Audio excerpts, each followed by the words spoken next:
So, hello everybody. As promised, we are going live with the questions from everybody, and we have chosen one question which is focusing on injury. So, I'm adding Apurva, and they will be guiding us. Hi Apurva, hi Manasi. So we have chosen only one question today, which we found was most focused, and that is injuries which can take place in the context of Bharatanatyam dancers. So now over to you. What do you think is the possibility? What kind of injuries can take place? Am I audible? Yeah. Yes. You're audible.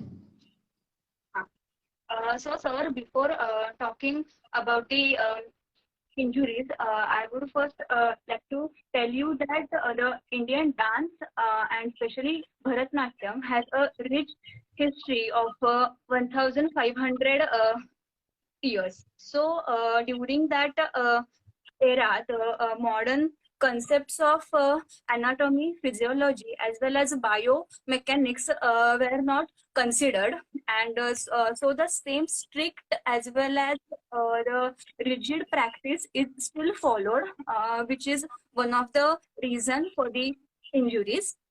And the second point, before telling about the injuries, is that, as I said, our whole body is a chain, like starting from the spine till the ankle, it is a chain.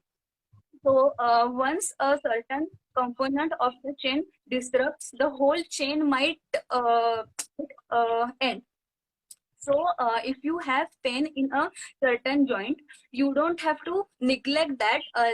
It is a sign that your chain is about to disrupt, or there is certain problem in the chain. So, it is the perfect time to start the treatment and treat those faults. Right. Okay, and then basically before talking about the signs of the injuries, I would first tell reasons of the injuries. So the first is Aramandi posture. For a choreography, we tend to attend that posture for more than 15 minutes, and along with Aramandi, we use Murumandi, Pratyalidha, Alidha, Anshita, Kunshita very frequently, and also sometimes we use jumps. We just keep on changing the posture from one to another, and all these postures are almost similar to the squatting position. So in that position, the forces which are transmitted from the ankle till the spine increases very much. So, if you have previous muscle weakness or muscle tightness, it might increase further. In Aramandi position, our knee is in acute angle, which is further increases the chances of injury. So, this is the first step where the injury starts. Second step is footwork. Like there are many practices in which we see that people give force on a like rigid and very hard footwork, which further increases the force which is passing on the joints. And there are researches which tell that during the stamping movement, there is 4 to 5 times increase in the force. So, as I said, our body is already in the squatting position, so the stresses are already increased, and now with the stamping, we are further increasing those forces. So, this is the second point. Third is the floor on which we dance. Generally, it is advisable to dance on the wooden floor so as to minimize the ground reaction force which is transmitted on the body. But in Indian scenario, it is not possible. So we generally tend to dance on the concrete or tiles. So which further increases the force. And the fourth reason is there might be some previous weaknesses or the tightness which we don't pay attention. So we just start practicing with those faults, and we end up doing some trick movement. So as we yesterday discussed, while doing Aramandi, people try to take their heel off so as to sit maximally, but they might end up hurting the hip joint or this. So this is one of the reasons. Next is in classes, the teachers don't pay enough attention to the body structure of the student. So there is certain body structure which we cannot change. So first we have to assess that student so that we can give like proper treatment, or we can understand the limitations of that body, and we won't exceed that, so that we won't hurt that student. This is one of the point. And next is there are there are few students we see that after few years of practice in certain dance style, they will change the gharana.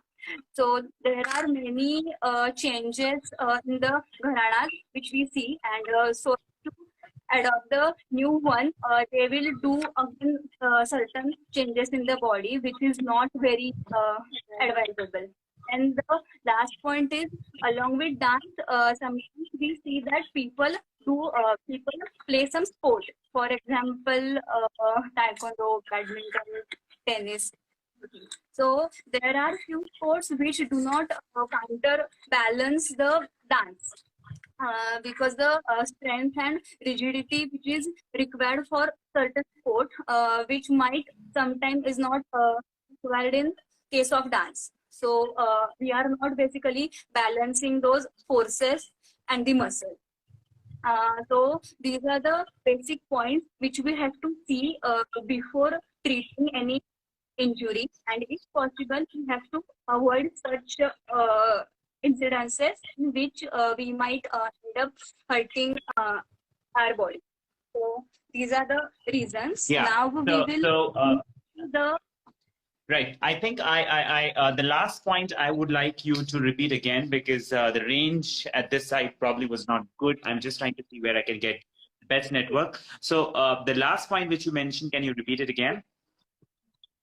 Okay, the last point was about the sport and a dance. Right. Sometimes people tend to do both the things simultaneously, and there are few things required for a sport which is not necessary to have in a dance. Like there are some strength as well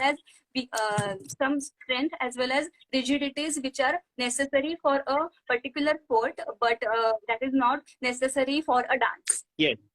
So basically, we are not balancing the forces which is required for the dance as well as the sports.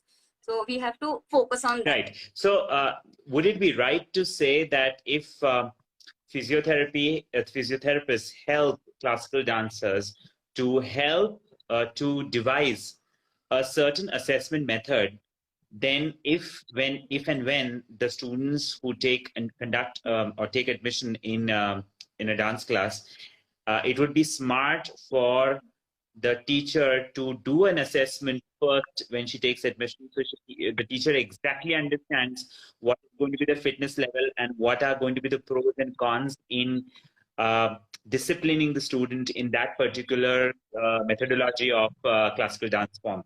So you see that you do use, because I remember in ballet, we have in ballet, they do have a very systematic discipline methodology of assessment in the audition itself. Yeah. And they try to see how is the turnout and so many other things which I'm not aware of, but I'm pretty sure that that's there. That's what we get to see in films on ballet, where there is a detailed methodology of assessment. So you think if we follow a certain discipline methodology of assessment while the student is taking admission, it is going to be extremely beneficial for the dance teacher to train students, because that opens up and absolutely it simplifies the method of teaching. Yes. Yes. So yes, we were going to come to that point that it is extremely important for like every teacher or every teacher in every dance class should know how the how the girl is going to perform, how the girl or the boy is going to perform. So in the beginning, they should have this assessment form where they'll be assessing the body composition analysis. They'll be doing the entire body composition analysis. Uh, Along with that, you will also ask if they have any history of asthma or hypertension, diabetes, and such kind of things, because these are really important when it comes to dancing, and you will get to know how much they can tolerate and how much they can actually do. Right. So yeah, every dance teacher should start Right. with.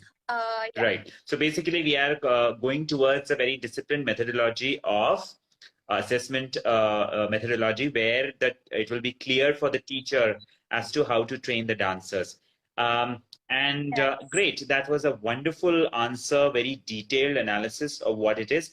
There is somebody who has just posted a question as is running a good exercise for dancers, but I think Apurva, you already answered that quote, which actually again bank on the same technique where we are talking about dance. So dance is also about footwork, and running will again stress out the knees more, because you're already stressing out in dance, and running will even in fact intensify it, isn't it? Yes. So you have to again search for exercises which balance out, which kind of balances out that three sutra which you told, which was strength training, cardio, and flexibility. Correct. Strength, cardio, and flexibility. That is the perfect sutra for drawing and designing. Designing your fitness regimen, and that will clearly answer all the questions about how fitness needs to be for classical dancers. Anything else you would like to add, Apurva? Few of the strokes from swimming are very useful. So if you know that, then it will be okay if you do it once or twice a Right. week. So swimming is good also because it basically, because of the buoyancy in water. You're not having full body weight. You're actually reducing your weight while swimming. So it actually helps. Yeah. Once again. The offload joint. Yeah, actually. Yes. What do you call it once again? The offload. Offloading of the joints. Great. So once again, thank you so much, Purva and Manasi, for this wonderful talk. And we have handled a very good question today. And all the viewers who are online right now, the next session, which is going to be coming this Sunday, is going to be titled as Dancers Money Matters. And that will be focusing on the financial aspect of what is going to and what might happen, and what can dancers do with their money during crisis or post-crisis for good investment, for good savings, and what can you expect in the context of taxes also. So we are going to have a very special chartered accountant this coming Sunday, who's going to guide us, who's going to give us pointers as to what you can do with your money, and how that money matters to you, how that money matters to the economy. So once again, thanks to Manasi, thanks to Apurva, and to the viewers. Let us meet next Sunday, 6 p.m. with Dancers Money Matters, which is going to be the next Insta Live session on Parimal 365. And we are going to have Chartered Accountant who will be guiding us. I'm going to reveal that name in the poster on Wednesday. See you. Thank you.